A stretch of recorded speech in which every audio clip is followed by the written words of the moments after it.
I'm actually looking for Henry. Are you Mr. Henry? He asked me, who is Henry? Henry is someone that has a high income but not yet rich. Yes, Henry, Henry, that is high income earner, not rich yet. You are earning a lot of money every month. You are being paid a lot of salary every month, but you are not yet rich. You belong to the category of those people that are called Henry. I'm sorry for that word if your name is actually Henry. Do you get it now? Now, what determines whether you are going to be rich or not is going to be determined by what you do with your money. What do you do with your money? Do you spend money extravagantly? Do you save your money? Or you actually invest your money? Are you in the minority or in the majority? Are you a consumer like everybody, or you are what? You are a producer. Are you actually Henry? Now, your wealth is not going to be determined by the number of digits in your accounts. It's not going to be determined by the number of how much you are making. It is going to be determined by what you do with your money. How wealthy you are is going to be determined by what you do with your money. Now, by what you do with your money will be determined by your level of what? Of financial education. If you don't have financial education, then you will be like those that are very rich, that have high level of what? Of income, but are not yet rich. They are paid 2 million naira every month. They have high level of income. They earn a high level of income. But when it comes to being wealthy, they are not rich. This is the absolute truth. So you can be paid 5 million naira every month as a salary, but yet you are not rich. So being rich will be determined by what you do with your money. Do you use your money to buy nice cars? Do you use your money to buy nice houses, going on nice vacation with your family, and sponsoring what I call an expensive lifestyle? That is not what the barometer or the measurement for being rich or wealthy. Now, the measurement for being rich or wealthy is what we are going to look at in this topic. So if you want to understand this topic better, you better watch it to the very, very end. Do you get it now? Now, number one factor to the secret of what of being wealthy is that you must be able to create for your basic needs. That is the number one fundamental factor for being wealthy. If you are able to create for your fundamental needs, food, shelter, housing, congratulations to you. Yes, congratulations to you. But the remaining part of the money that you don't spend, where do you put that money? Do you save the money in the bank where it will create dust, or you use that money to create what I call compound interest, to create what I call a multiplier effect? Do you actually invest that money? When you take your money at the end of the month, you are paid such huge amount of what? Of income at the end of the month. Do you belong to the category of what? Of those that spends everything and never prepare for the future? So the basic factor that will determine whether you're going to be rich or that you are rich or not is going to be determined by your basic needs. And your basic needs, after fulfilling those basic needs, those remaining part of the money, what do you do with the money? Do you segment or differentiate your money into investment, into spending, into savings? Investment is the one that you don't touch. Savings is the one for emergency. Then the spending is the one you use on your daily basis. Do you do that? Now, number two is what? Is savings. Do you save money? Now, a lot of us are saving money. Yes, we save money. Sometimes you go to the bank and you want to withdraw some amount of money, and the cashier, maybe you have about 2 million naira in your account, and the cashier will look at you like this. "Ah, this guy must be very rich. Oh, he must be very rich." But that is not the barometer for rich, for being rich. You understand? It's not the measurement for what? For being rich. Now, that money that you have actually saved in that bank for a long period of time, like you have 2 million naira, 1 million naira, 3 million or above in that account, in your savings account, and you think that you have arrived. Have you ever had a second thought that you can put that money into somewhere where it will generate you 10% returns on every year? Now, imagine you put 10 million in that investment in a year. That 10 million will fetch you 11 million naira at the end of that year. 11 point something million naira at the end of that year. That means that you have made a profit of what? Of 1 million plus. That is 10% of what? Of 10 million naira. Now imagine you now leave that 10 million naira for the next 10 years. In the next 10 years, if that value of that money is what? Is increasing by 10%, in the next 10 years, you are going to be having what I call 20 million plus or 21 million. That means that what? That you have made a profit of what? Of 11 million naira in the next what? 10 years, because it is a compounded interest. Do you use that money to make big purchases, or do you create that money for emergencies? Now, of course, you put money in the bank. Good. You can put that money in the bank because you want to prepare for what I call investment in the future, which is very good. Do you put that money in the bank because you want to make extravagant purchases? You want to buy a brand new car? Is it compulsory you have to buy a brand new car? Why don't you buy a fairly used car, but it's in a very good condition and can take you around? If you buy an expensive car, nobody cares about that. They will only look at you as a big boy, but doesn't have any value to your life. Number 3 is what I call investment. Do you invest your money? Those that owns the future today are those that actually invest their money in what? In assets, in stock markets, in what? In rental estates and other forms what? Of investment. Do you actually invest your money? Do you invest your money in stocks? Do you invest your money in real estate? Do you invest your money what? In assets? Do you have your money what? In money markets? Do you have your money what? In euro bonds? Do you have your money what? In dollar funds? Do you have your money in what? In Allah funds? Do you have your money what? In Sharia funds? And you are creating what I call multi-dimensional diversified portfolio, where you are earning what? Different source of income from different aspects. Number 4, which is the secret to being rich forever. Do you do what I call asset protection? Asset protection. What is asset protection? Now, you are having money, you are rich, money is coming in, you are wealthy now. Don't you think that some other people want to dip their hand into your what? Into your wealth? Do you protect your assets? Imagine something happens to you in the future. Don't you think that if you don't have a will or if you don't have a plan, some other people will come in and take that money away from your family, the money that you have actually worked over for a very long period of time, some other people will take it away from you. Have you ever thought about that? Yes. Very, very important. Have you made a will?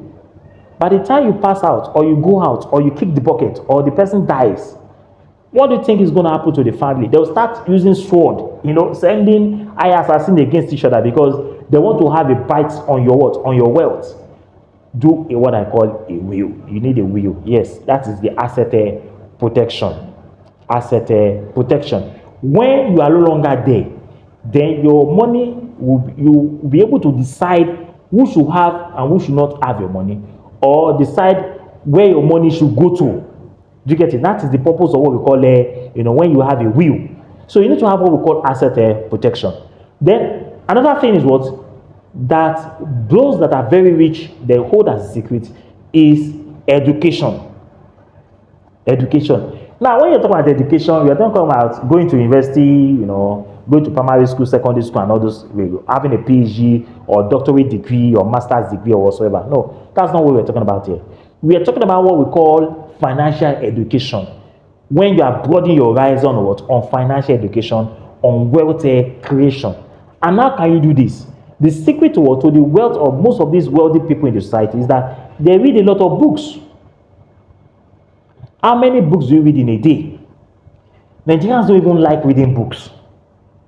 I could remember when I was doing blogging that time, I was writing on motivational books and the rest of them. People don't even read it. It was only foreigners that read most of my books. And I've been able to publish so many articles, like 20 or 30 something articles. And when I watch the categories of people that were watching those articles I write on, I can't even find Nigerians there. They don't even read books. They only read books when they are writing exams, which is very bad. And after the exams, they forget everything. Go ask them whatever they have read for the preparation for the exam, they have forgotten everything. They only memorize for the exam. This is very, very, very bad. So do you read books? Do you go to classes, financial classes? Do you do what I call do you have experience? Do you make mistakes? Because people always say that, I don't want to make mistakes. But they have forgotten that when you don't make mistakes, you cannot learn. One of the ways which you can build your wealth, or the secret to the wealth, or how you can be wealthy forever, is that you must learn from your mistakes, or the mistakes of what? Of other people. When you learn from mistakes of yourself and other people, you will not fall the victim of that mistakes again. Another thing to the secret of what? Of wealthy people is that what they take care of what I call health. Health. Do you take care of your health? A lot of wealthy people today, they don't joke with their health. And when we talk about health, we're talking about physical health, fitness. Do you go to the gym? Now that the money is coming in, they will tell you that if you don't have pot belly, nobody will recognize you. You don't need to have a pot belly. I could remember some years back, I used to have a pot belly. My tummy was so big. They will tell you that when you have pot belly, that means that you are wealthy. And then I don't even have anything that you can talk about. You can have pot belly and you don't have any money. So you don't measure well by pot belly, like what African perspective will always say. You have pot belly, you have money. It's nothing. So do you take care of your fitness? You see more people today, they go to the gym to take care of themselves because of the health. What about your mental health? Do you take care of your mental health? What about your spiritual aspect? Do you take care of that? What about the financial aspect? We talk about the investment, the asset, and all those things. Rental estate and all those investments that we're talking about there. Do you take care of that? So the secret to being wealthy forever is what? Is taking your health to be very paramount. Physical health, mental health, spiritual health, and what? And financial health. When you balance everything together, then you can say that you are rich. Do you get it now? So you must be able to balance your emotional health, your physical health, your financial health, and what? Your spiritual health together to balance up everything. Now, number 7 is what I call family. Family, yes. The secret to the wealth of wealthy people is what? Is their family. Or the secret to being wealthy forever or being rich forever is the family. Because at that time you are saving money. Your family might not really enjoy you. You understand now? You are investing money. You understand now? You are investing money. So most times you don't really take care of the family. But now your investment has given you a compound interest over a period of time. It is now time for you to take care of those people that were there for you, that went through that ordeal with you. Because savings is not easy. Investment is not easy. It takes a lot of determination, a lot of compromise, and so many things. A lot of hard work, a lot of things. It's not easy. Now that you have made the wealth, you have to take care of those people that you have actually, that are your family members. You can take them on nice vacation. You can buy cars for them. Now your investment has grown up now. You understand that you are earning 10% of your total income, of your total investment per annum. Imagine you have like 100 million naira in your account, in your investment portfolio, 100 million. And you save that 100 million for 10 years. That will give you what we call 200 million or 200 and something million at the end of 10 years.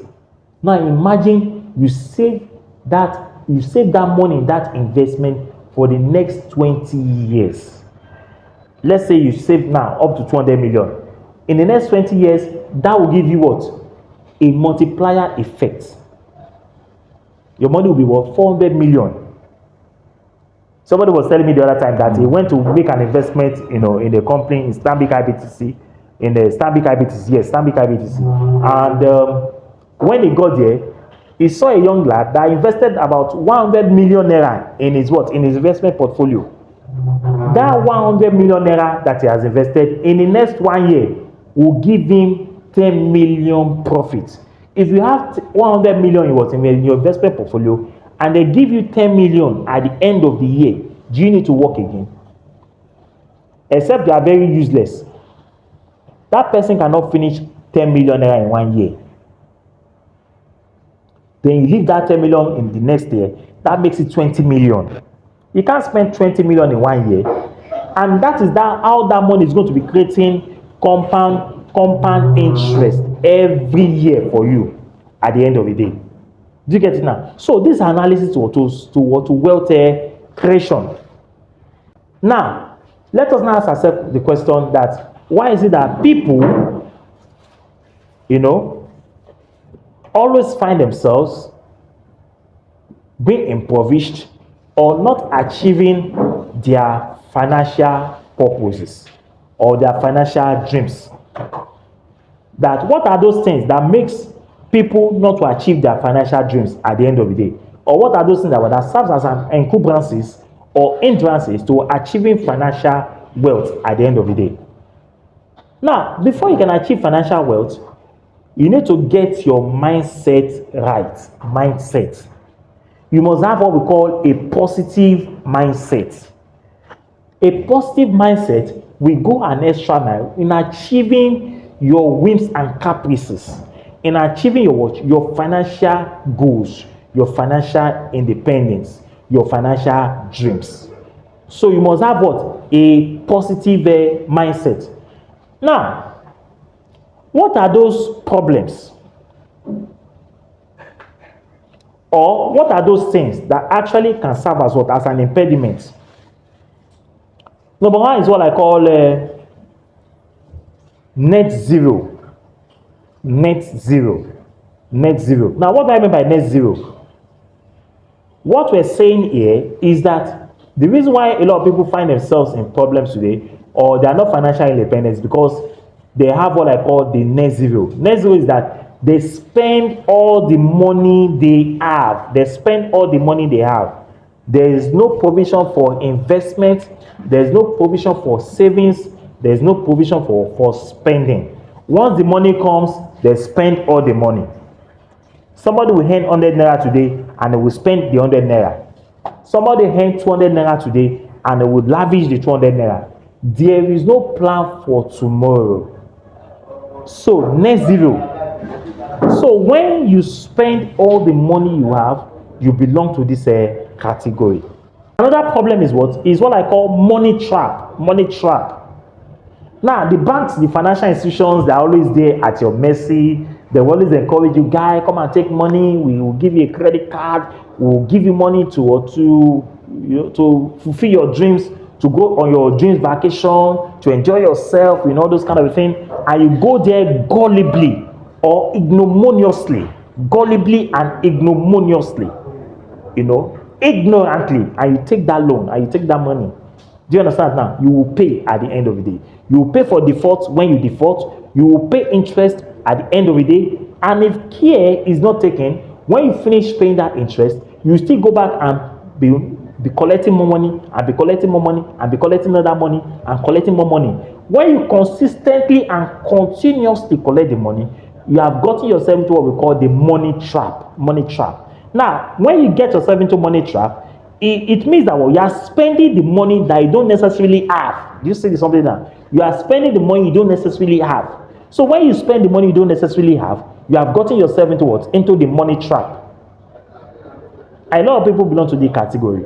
They borrow money from financial institutions. They used to buy shoes, to buy expensive things, and they spend the money they don't have. Then you pay for the money you have actually borrowed in form of what? In form of interest on top of the money you have actually collected.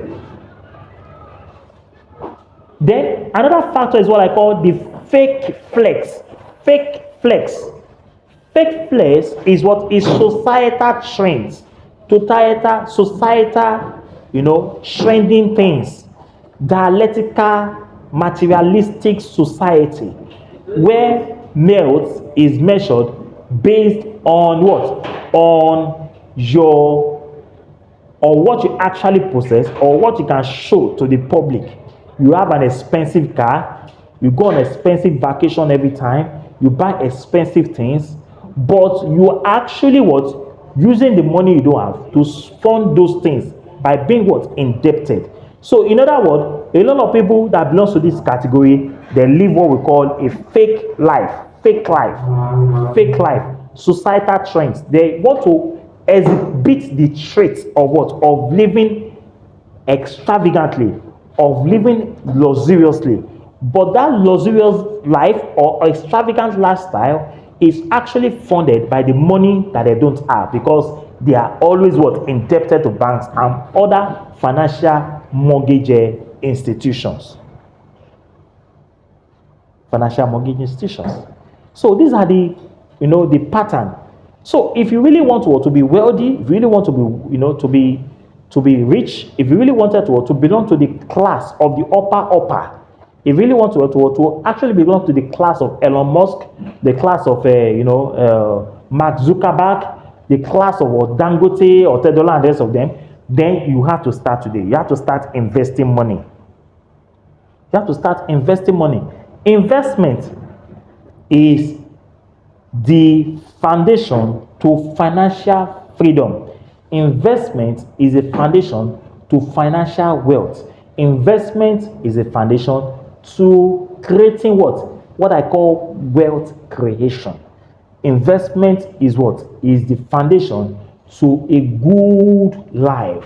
Investment is the foundation for living a luxurious life in the future, when you have actually what? Invested for a long period of time. So if you talk about investment, it's not 1 year, 2 years, 3 years, 5 years, 10 years, 15 years, 20 years, 25 years. Now imagine you start investing at the age of 20 years.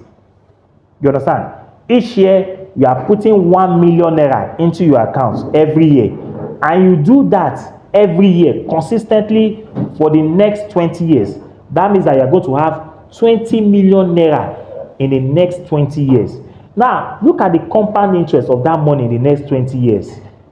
That means that you are going to have like maybe 40 million naira in your bank account. You can comfortably retire with 40 million naira, and you will pay yourself salary without any problem. You will live a comfortable life. So these things that we're talking about here is real. It's not fake. It's not fake. A lot of people are cashing out today every day in this country. A lot of people. Some people receive 1,000 naira every day. Some people 500. Some people 5,000 naira. Some people 10,000 naira every day. It's entering into what? Into their mortgage. Into their portfolio. And when you talk about what? Investment, you can invest in real estate. You can buy a landed property and rent it out to people where they will be paying you money. You'll be getting what we call a passive income. You can invest in stocks.